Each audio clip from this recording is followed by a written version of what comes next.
Yo, yo, yo, what's good, YouTube? What's good? It's Stormy B Man, and I am back welcoming you to the post-fight show with Stormy B Man for this Saturday, October 9th, 2022.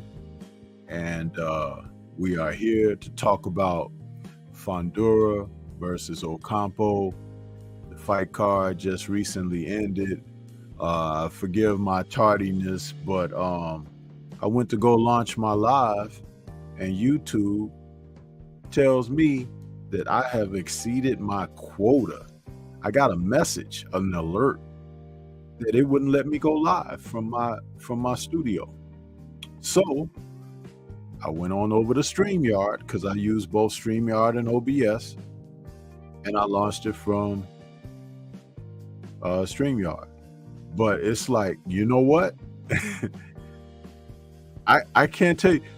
When do they tell you that you've exceeded a quota in live streams? I've never heard of that. Never heard of that. Now, I know I was on earlier today with Laws D, but we were on StreamYard. And the last show I did on OBS was last night's Friday night chop session. So what the hell is going on, man? Why are they messing with us like this? This is crazy. Did you hear about the people who were demonetized over the past 24 hours? Big channels, people losing their monetization and everything. Some of them has come back for them. It was some kind of glitch, but maybe not. Man, they are doing some things out here. I don't know. I think there's a consolidation going on where they're going to take people who are breaking boundaries and they're singling them out. And I think there's going to be a sweep. They're going to get rid of some people or something. But nonetheless, I'm here to talk boxing. You know what I'm saying? And it's just fortunate that I have the two setups, because I can launch a show. That's why I put that message in that chat for you guys. For some of you that saw that message and came over here, thank you for doing so. I appreciate you. But that was way beyond my control. How do I know that when I hit my live button to go live, I get a message to say, you have exceeded your quota?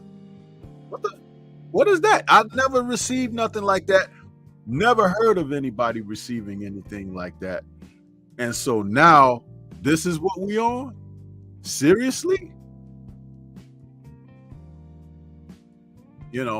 I even went through, because they leave this link where you could go and see what the errors are, because an error message came up saying that I exceeded my quota.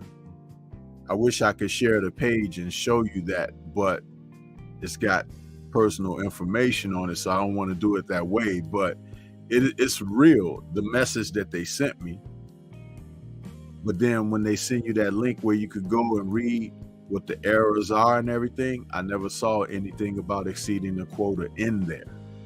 That's what took me a couple of minutes to launch this, because I could always just come over here and launch this from here. But man, this is like, they doing too much, fam. They doing too much. And of course, I'm ready to talk about the fights. I will probably end up doing my call-in show from StreamYard tomorrow morning if I can't break through this lockdown that they put on my OBS, because I don't know what the hell that is. I don't even know how to, it's just too much, man. But anyway, the fight with Fundora and Ocampo, which turned out to be very much an entertaining fight, fought in the phone booth after the first 3 rounds, when Fundora elected to stop trying to stay on the outside and jab and poke and probe, and he went on in the inside, and Carlos Ocampo obliged him, decided to meet him right there, and they've pretty much fought in a phone booth all night long. Good for us, but bad for Ocampo, because Fundora was beating him up in there. And even though he might have a decent chin and stuff like that, or can take the shots at that weight, it's never good to allow another man to pound on you like that when you don't have to be there for the receipts. I talked about this with the Erickson-Lubin fight, where Lubin just languished on the inside too much, too long, and he took punishment. And I know what you all are saying. What the hell is going on with Jack Reese, man? Didn't I tell you guys about this man? Fighters, professional fighters, champions, contenders alike, you all should protest this man reffing boxing. What was that about between the 8th and the 9th round when he goes over to Ocampo's corner and he's telling them that he may stop the bout because of the dude's body language or something, that he's not, showing enough on his punches? It is not his responsibility to coach people up in the fight. It's his responsibility to referee the fight. That dirty stuff that happens in the bout, low blows, elbows, headbutts, those kind of things, too much clinching, that he is there to separate that kind of thing. And if someone suffers a knockdown or something, that the other guy goes to a neutral corner so he can begin a count or whatever. He's doing too much, people. He's doing far too much, and it is time for them to get this man out of the sport. He is full of himself.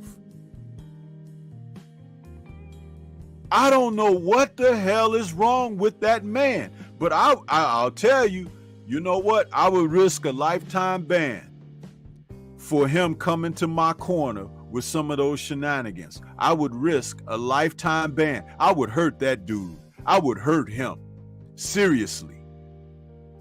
Someone needs to go upside his head, because what he's doing is far outside the boundaries of the rules of boxing. And I'm going to tell you something. He was waiting for Fundora to do something to Ocampo so he could jump in and stop the fight. That's what this was. But Ocampo didn't oblige in that manner. Ocampo fought a battle. He fought his tactical fight. He fought cleanly, and he was in the match. So Fundora didn't get him in trouble or anything, so Jack Reese couldn't do what he was brought there to do. You guys see what I'm talking about now? Can you see it? He tried to create a situation that didn't exist because it was supposed to go a certain kind of way. Fundora was supposed to get a stoppage over Ocampo tonight. Out there, was that Fresno or wherever that is, that outdoor stadium, that a huge Latin crowd there. His sister fought tonight. They fought on the same card for the first time. This was supposed to be a good look night for him, and he didn't get a chance to do what he was brought in to do. So he was gonna just create a damn situation. Huh? You can't tell me that's not what this was. The man was way out of pocket. And then later, he comes over there between, what was it, the 11th, the 10th and the 11th, and he tells the judges outside, we can't take a point, but they should be fined for spilling water in the corner. How many times through the boxing's history have guys spilled water in the corner to delay things a little bit and give the guy an extra breather or whatever? People do that kind of stuff all the time. Sometimes it's done with intent. Sometimes it's a mistake. You're rushing. You got 60 seconds or less to work the corner and be over there taking care of your man, rinse him down, get him refreshed, and it's like what? And he's going over there, he calls time and goes over there and says, hey, you guys we can't take a point, but you need to find, they need to be fined. Who the hell is Jack Reese, bro? Who the hell is this man? That whole ordeal from Deontay's fight with Tyson Fury has placed him in a position that he done lost his boundaries here. I would be reticent to have him officiating any fight of my fighters because he can act out on his own accord. And that is not in the best interest of boxing. When you got a man that just flies off, where the hell are the commissioners? Where the hell is someone to come in? Because you can pull a ref out of a fight. I don't know if you guys know that, but you can actually pull a ref out of the fight that he's reffing. You can get him the hell out of there. They got referees sitting all through the stadium. They bring a handful of them in every card because in some instances, referees have been known to pass out from heat stroke. They get hurt or injured. They get hit. A lot of things can happen. A ref can have a heart attack. So they'll have someone on standby. But this man is always getting these high-profile fights that are there in California or in Vegas. Why? I want to know why. There are quality referees throughout the country, and they keep bringing this bastard back. He almost ruined a great night of fighting for the two men that fought in the main event. Almost ruined it. And he did have an impact on the fight because the fight kind of went a different way once he said what he said to the Ocampo corner. That right there can play psychological games with you because you're out there thinking, is he going to stop it? It's like you're no longer just 1000% focused on your opponent. You're kind of worried about, is the fix in here? I'm just sitting back looking at this mess like, what the hell is this man doing?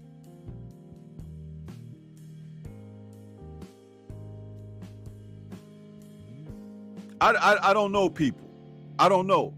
This was something that just did not sit well with me at all. It is worse than what he did before, and he's getting worse each and every outing. He's got to flex and impose himself on a bout.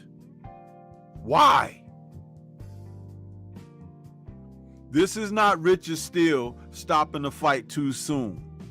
This is not Richard Steele kind of like, imposing himself on the fight because he's favoring a promoter's fighter or something like that. This is a little bit extra. It's all of that, then some.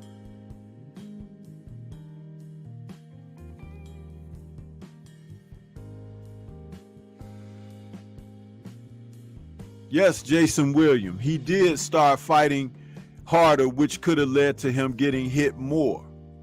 Absolutely. But like I said, you're in a fight like that, and you now you've kind of lost your focus. I guess the next thing for Jack Reese to do is to throw a punch at somebody in the ring that he's not favoring. Because it's obvious that he was favoring Fundora. But again, go back to what I said a moment ago. Ocampo was fighting a clean fight. He wasn't throwing low blows. He wasn't hitting behind the head, rabbit punching. You know what I'm saying? He wasn't throwing elbows. He was boxing. And he was in there against a taller, physically more imposing guy than himself. A guy who's really good on the inside. So you got to watch yourself at all times. But you're worried about this damn referee interfering.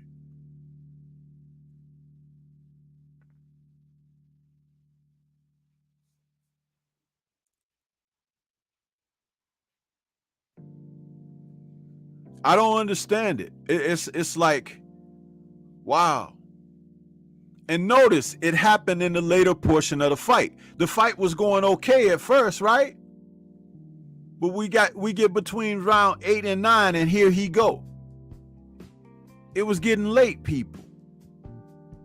It was getting late, and maybe Fundora, somebody said he might need a little help.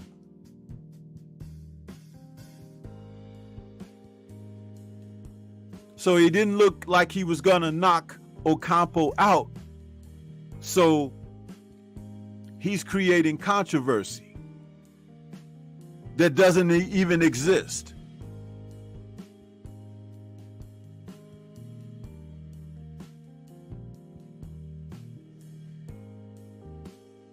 Get that guy the hell out of the sport of boxing, man.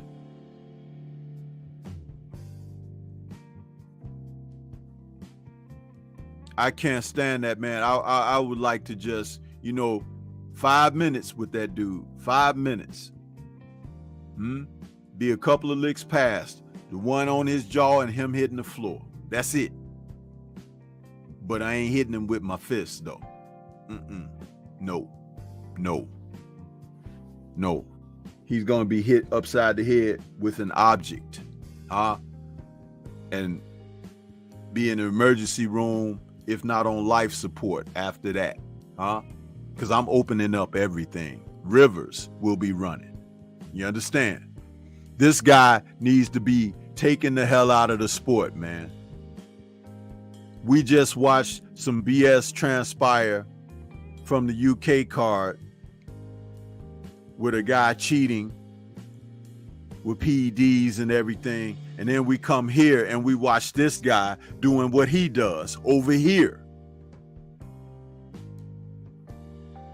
You notice certain good referees, they ref internationally, right? He don't ref international. You know why? Because he's on the take. He's on the take. PBC, you should be ashamed of yourselves.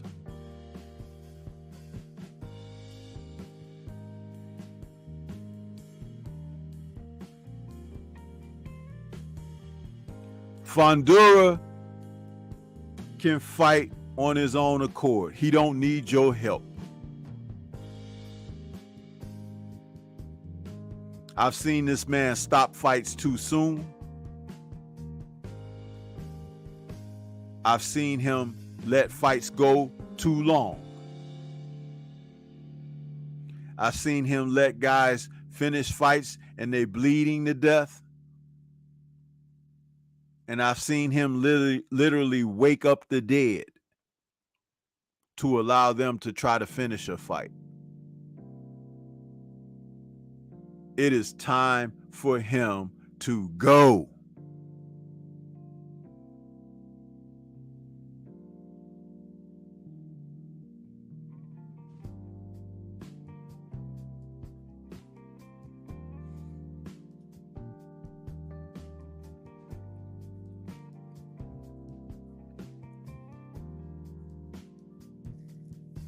This should be the topic of everyone who does a live stream over the next couple of days, talking about this man.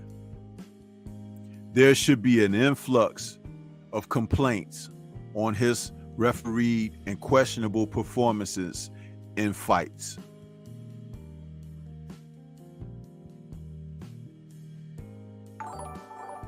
You should be concerned every time you see him working a fight.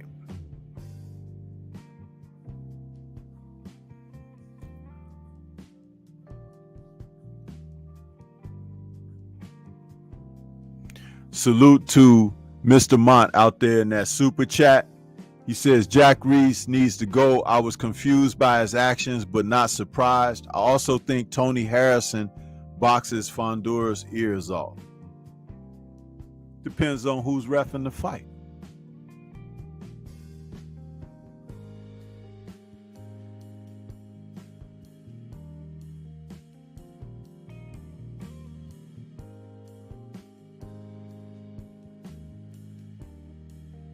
Yeah, Mr. Shelton. See, that's the thing. They got those type of earpieces that you could put in that you don't see unless you're looking real close in the ear, right?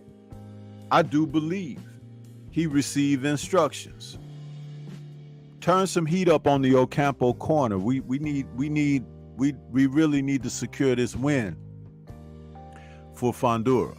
See, they got a brother and sister tandem that they're going to market now. They're going to do this. This is an agenda being pushed forward. Don't forget, Mikey retired, right?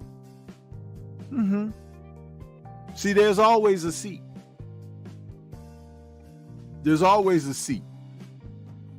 Some people may not like me saying that, but it's a freaking fact. They're going to make certain that a certain demographic gets representation. Whether you're good or not, it's going to be there. And I haven't questioned Fundora being good or not. I haven't. I've questioned the PTB and how they manipulate things. See, where's the representation for some fighters that are really good that you're just not hearing about and you're not seeing enough of? Huh? Where are they? Where's the seat for Jerron Boots Ennis? Huh? Where's his seat? I'll wait. You hear about Virgil Ortiz as if he's a champion already and he ain't done a damn thing. Huh?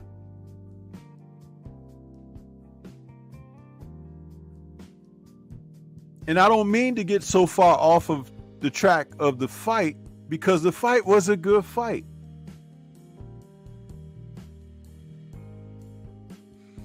Fundora came out in the early rounds, for at least the first 3 rounds, trying to box. Use his jab, establish range, but he just wasn't comfortable in that. But Ocampo didn't make it any more difficult for him because he couldn't wait to get in close to the guy. And there was nothing wrong with getting close to the man, but you do have to give way and get distance again. Make him reset. You can't languish on the inside like Ocampo did. You can't just stay in there. You have to make certain that you get your shots off, get away. And he didn't do that. He didn't do that.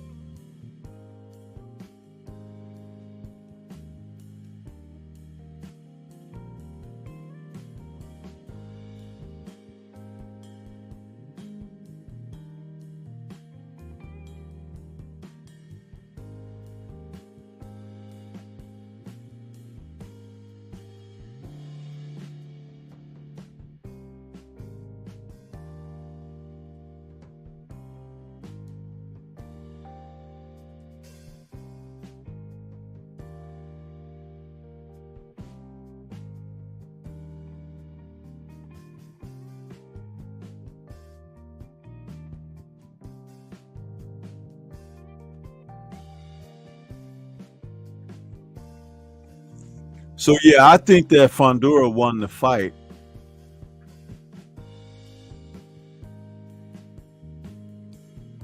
Ocampo showed that there are levels here.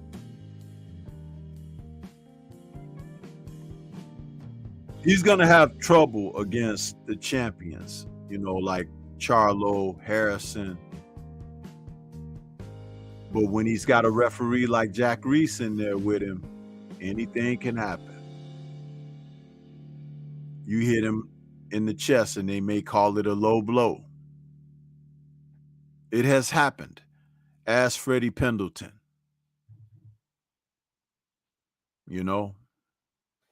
We've seen these things before.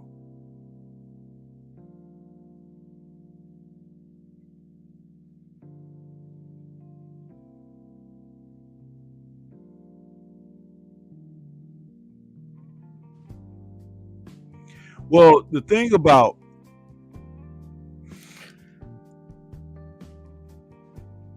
his abilities on the inside,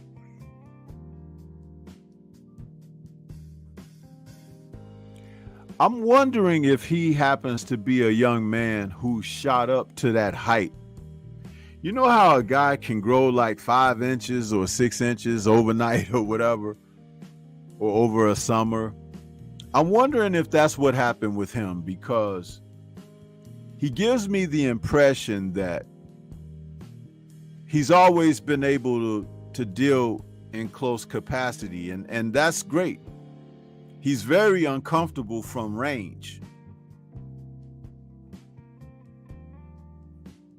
They don't know how to teach him how to fight from range either, because he made absolutely no improvements from the last fight with Lubin till Fundora fight tonight. There's certain things I was looking to see from him, and he failed miserably on all of those aspects. And there's an easy way to get him to box better from the outside, but I will not give that information on the air because they don't pay me. But it's obvious that his handlers, they don't know what to do. They don't. And I'm going to tell you something.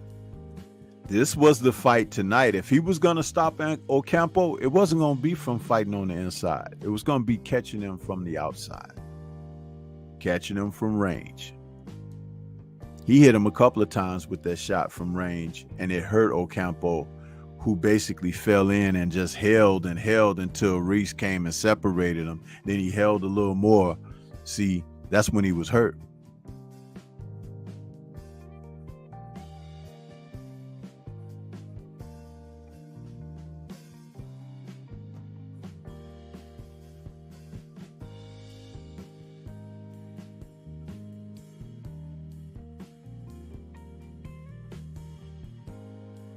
He probably does have vision problems, but it's not enough to affect him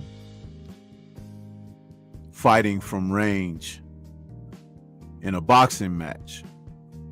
If he's driving a car or something like that, that's totally different. Even riding a bicycle, that's different. But you have to understand, in a boxing match, your opponent is just outside of 4 feet away from you. That if he can't see from 4 feet, then he shouldn't be boxing anyway. You know what I mean? So I don't believe that that's the case. I believe it comes down to what he's comfortable doing. That's why I'm wondering, is he one of those young men who was a certain height and then shot up to 6'6"? He might have been 5'10" and woke up and pants was flooding. It happens. You know, a lot of basketball players, that has happened to them. You know, guys went from being 5'10", and then next you know, the guy's 6'5", 6'6". He's like, oh, you know, I can dunk now and this and that. It happens. It happens.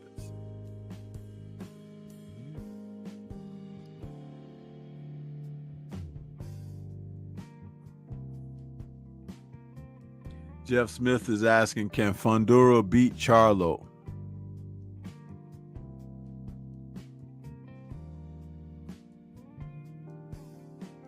On a given night, any fighter could lose a fight.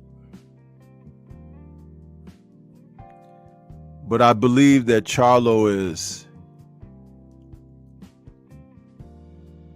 a little mean. I believe he's a little mean. And when you're mean like that, you can't give up space. You can't give up opportunity like what we saw tonight. Ocampo had opportunities, but he didn't have enough power to make a difference. Mel has the power to make a difference, but he's also a finisher too.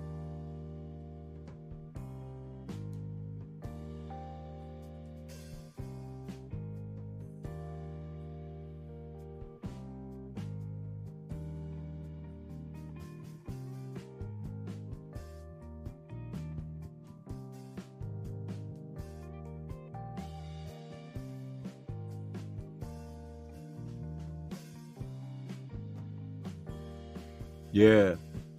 The guy, you know, they can't see. They blind as bats, man. That's why you gotta stay on that outside and keep that jab in his face. But if you don't, he's gonna have those opportunities to do what he does best against you.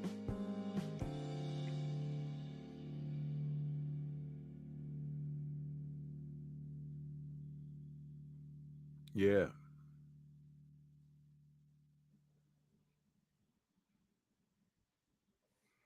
But how about the fight that was before that, huh? With Carlos Adames taking out Juan Montiel.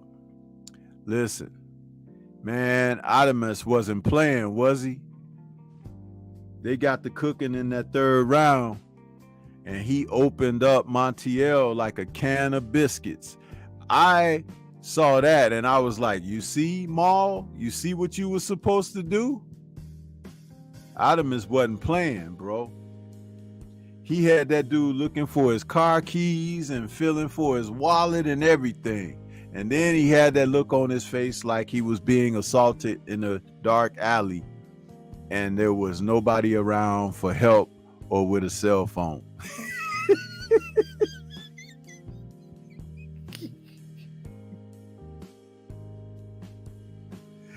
Montiel was in trouble, man. Where was Jack Reese then, huh? There's a dude being assaulted over here. What is this?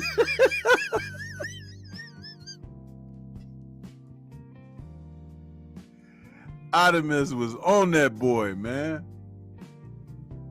I was like, no, don't do it. Don't. Oh. The ref stepped in, saved him.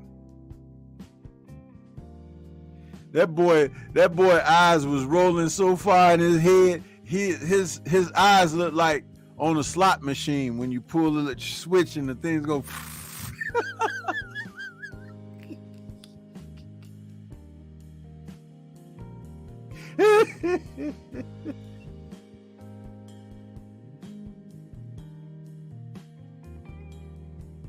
Man, I was like, that's a disgrace, man. The way he did that to old boy like that.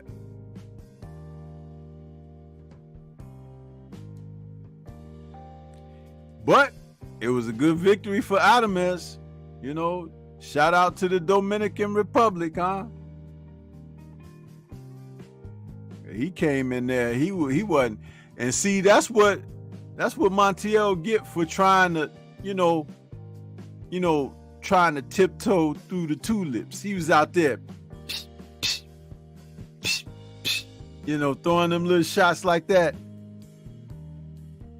Nah, Adames was like, yank up. Bad intentions. This is why you can't play boxing, man. You can't. Huh? Adames was like, oops upside your head. Huh? You dare get in here with me? He put it on him, man. Y'all laughing, but it's true. It's true. When you tell me as you was watching the action that you wasn't going, oh, damn, oh. You know what I'm saying? It's like that. This wasn't no damn Maul Charlo struggling, huh?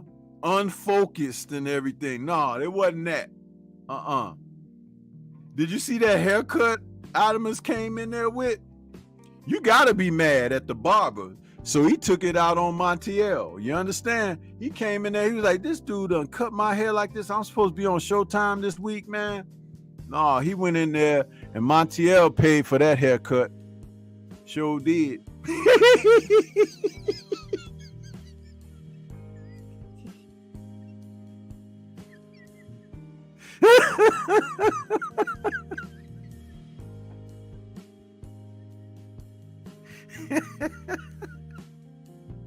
that boy went in there. That's why he put that WBC cap on so fast. He was like, man, they got me on TV looking all jacked up. But hey, he got the job done, huh? 3 rounds. Well, 2 and 2 point something rounds, because the 3rd round did not finish. Huh? What y'all laughing at me talking about his haircut, man?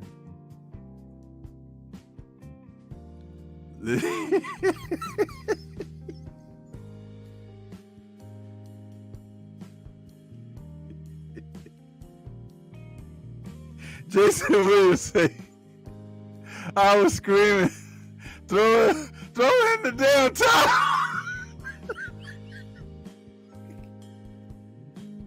Like old boy and Rocky for Apollo.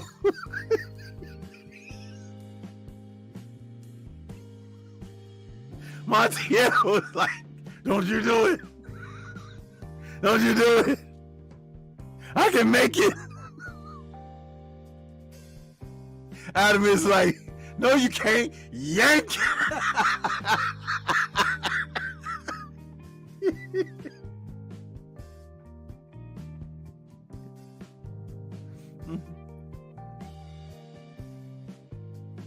Y'all wrong, man.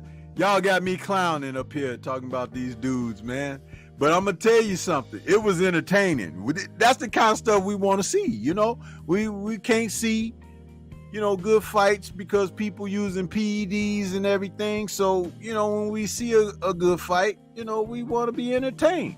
Are you not entertained? You know, like they say in Gladiator.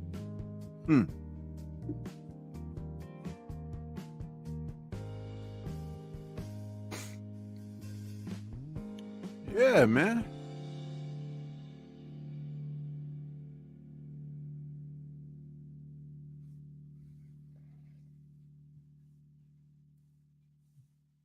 Y'all still talking about that boy's eyesight?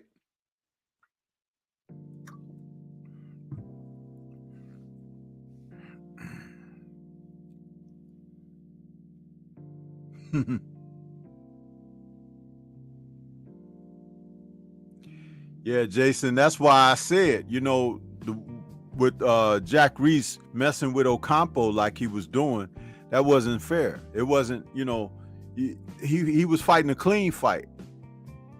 And he still had to go over there and mess with the man's corner and everything. And just because you speak a few words of Spanish and everything, that don't make it good, huh? Because I didn't like his tone or anything. Even though I couldn't understand everything he was saying, I could almost hear some slurs in what he was saying, because that's the kind of person he is. That's why I'm talking about going upside his head. You know, Jack Reese is one of them show me dudes, huh? You got to show him. And when you show somebody like him, you show it to him, and that be the last thing he see, huh? Stars and shit, huh? And blood. His. I said it. Salute to brother KQKC Boxing Network in the building. He said, salute Stormy, keep the grind up. I appreciate you, man. Appreciate you, KQ. Yeah, they didn't let me start my stream from my OBS, KQ. I had to jump on StreamYard here. Tell me I've exceeded a quota of something. Like, what the hell is a quota? That's another thing for another time, because I ain't gonna spend this evening trying to figure that crap out. Yeah. And then earlier you had that IBF junior bantamweight fight with Fernando Martinez and Jerwin, what's his name? Ancajas, the Filipino guy, in a rematch from their February fight. That February fight saw the two of them. At that time, Ancajas was the IBF bantamweight champ. And I think they said he had, 9 defenses or something like that. And that fight was toe-to-toe, man. They were really banging each other. But the younger, fresher Martinez, who's from Argentina, once again, there go those Argentinians, man. Argentinas, rather. Them guys don't be playing. Huh? I don't care if they bantamweights or middleweights. Them damn Argentinas, bro. If you get in the ring with one of them, you better be ready to rumble. Huh? Yeah. And in the first fight, Ancajas was taking the task. He wasn't expecting it to be a war and a battle like that, and he lost his title. So tonight, he came in with the idea to be in a little bit better shape than he was that first go round, and he thought he would box more. And he did well until he got tired. And he got tired because Martinez was banging him to the body, man. There was some body shots in that fight between both men that were really debilitating. And a head clash kind of hurt things too, because Martinez jumps in with his shots. And you have to get your head off center line, man. I don't care what nobody say. You could be southpaw, the other person could be orthodox, or vice versa. But if you don't get your head off of center line, and you seeing a lot of head clashes in boxing today because guys don't move their freaking head. Do you know you can be knocked out from a headbutt? You can still be fighting, but you will be like a concussion. You know, like somebody knocked you out, but you still be functioning. There's some dudes out here with some hard heads, man. You don't want to be clashing skulls with some of these fools. So why aren't these coaches teaching these guys to get their head off center line? It's more than one reason to get your head off center line. It ain't just because you throw a punch and to be able to miss a slip a punch or whatever, but it's basically to give angles so that you can keep yourself safe, keep yourself in a good position and things of that nature. It's like these are things that are taught in the gym.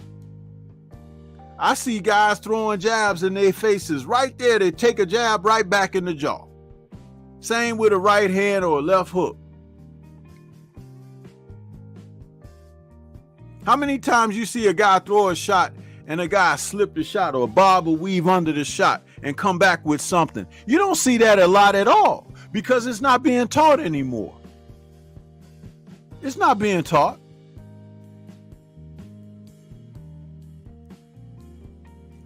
Jason Williams, watch your mouth there, man, talking about Holyfield. Watch your mouth, huh?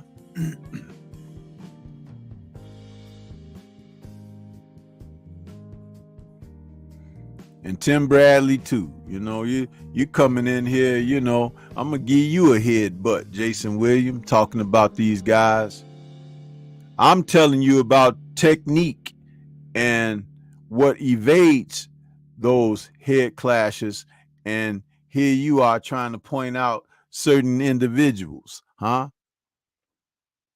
What you trying to do? Trying to get somebody started over here. That's right, Shower. Holyfield, that's my guy. And regardless of if he headbutted somebody or something, he won a lot of fights that didn't have nothing to do with no damn headbutts. It was fists on jaws. Yeah. punches in the mouth. Huh? Mm-hmm.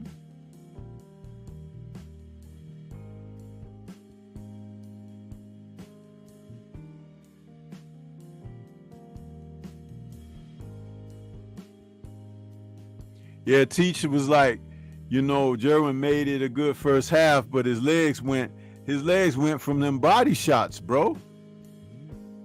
That's why I don't understand. It's like one of the other common threads in boxing is if a dude hits you with a good shot that hurts you, try the same damn shot on him.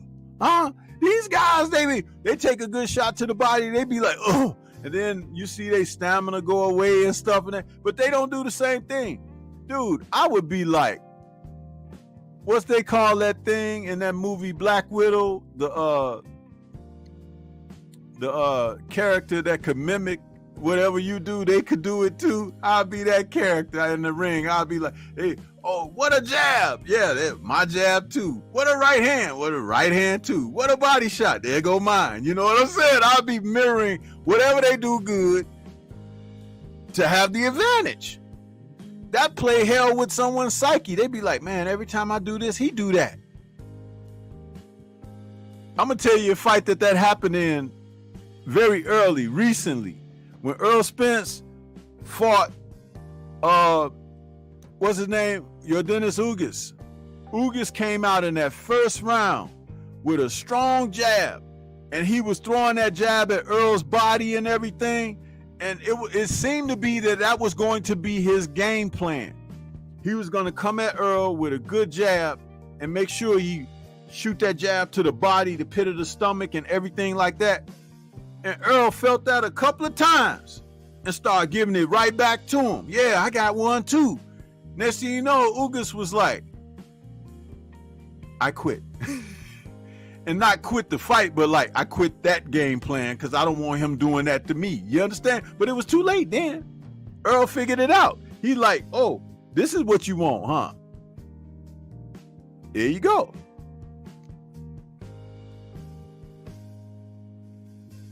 See, only a versed fighter can do that, though.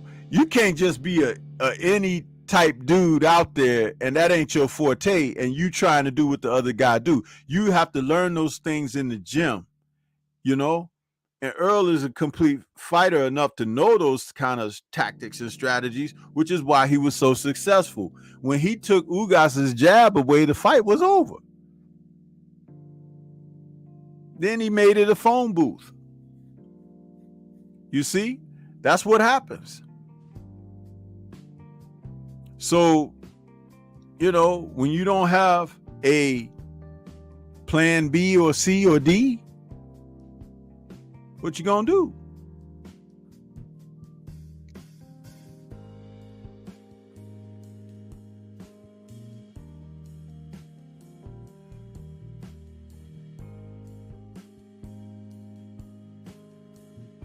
Yeah.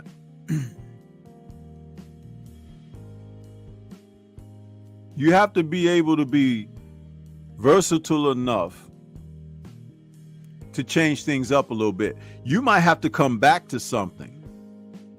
Don't just keep doing the same thing all the time. Keep it fresh. You have to have variety. A tool bag. In your tool bag, you may need a hammer, some vice grips, pliers, screwdrivers, Phillips head, flathead, you understand? A wrench. Huh?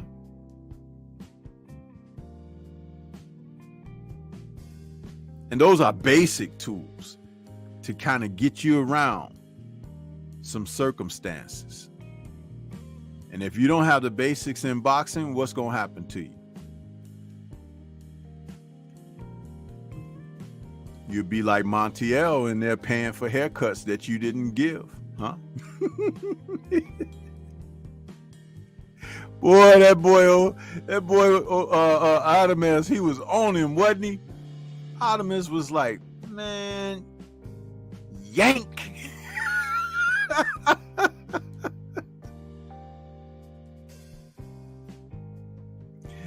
Man, Montiel was like, man, that boy wasn't nothing like them pads I was hitting back in the dressing room. Yeah.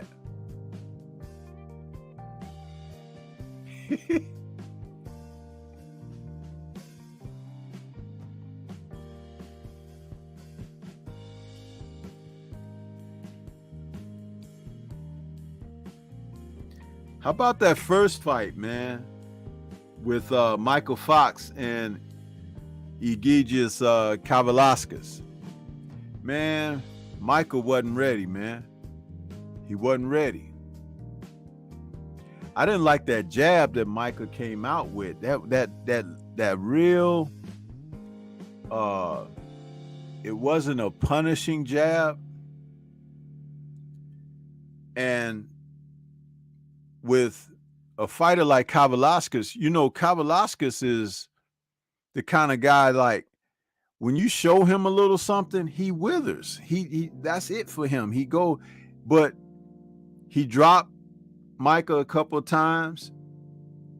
What was that? The third round? And Micah came back, but he was never a threat after that. If he had done something to make Kavaliauskas say, oh, I'm in there with a fighter, then you would have seen, because that's what Virgil Ortiz did. You know, he hurt Virgil Ortiz. Virgil Ortiz was close to going down in that round. I don't know how he managed to stay up, but he came back and he fought back a little hard. And when he offered up the resistance, that's when Kavaliauskas was kind of like, okay, I surrender. Just like he did against Bud Crawford. He's a good front runner. When he's out front doing some things well, he's like, I scare you, don't I? I got you. But when you say, man, get out of my face before I knock you in your face, boom.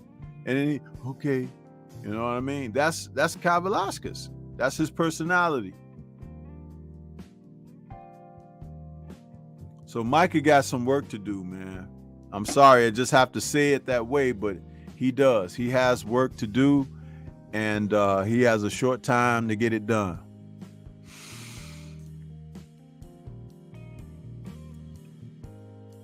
But yeah. But I would like to see him do some things, put some heat on those punches. Because those thin guys like that, you teach them to punch with proper leverage and everything, they can hurt people, because that's like straight bone coming at you. You know what I mean? Proper technique.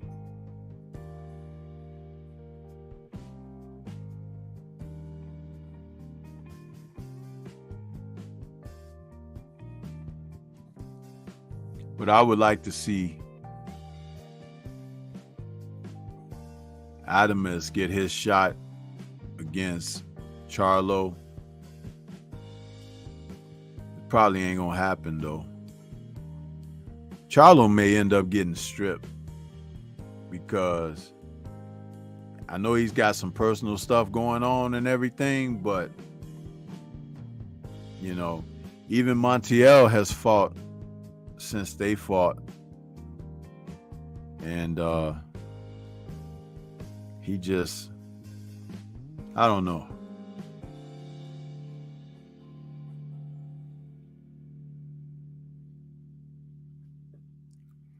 But yeah, we're going to get on up out of here, man. We talked about these fights. It was a good fight card tonight. Too bad we didn't see the UK fights, but maybe it's even for the best. Maybe some of those guys need to take a seat somewhere and other things be brought forward. But next weekend, man, we got a humdinger of a lineup of matches, huh? Next weekend, we got the Shields. Marshall card. We got the Cambosos against Haney in the rematch card. We got Wilder versus Hellenius. So there's a ton of boxing for next weekend. And, you know, who knows, man. We'll get a chance to see it. But yeah, we're going to get on up out of here. Peace to all of you out there. Thank you for stopping by and checking me out. I'm sorry that I had to do my little lower grade production for you this evening, but at least I was able to come out here and talk about it for you, give you guys a few laughs. You know what I mean? And maybe I can get some things in order before the call-in show, or maybe not. I'll be doing the call-in show from this platform, but it'll be what it's going to be. You know what I mean? But shout out to the mighty LDBC. And we'll catch you guys on the next one. See you next weekend for the post-fight show on those fights. Peace.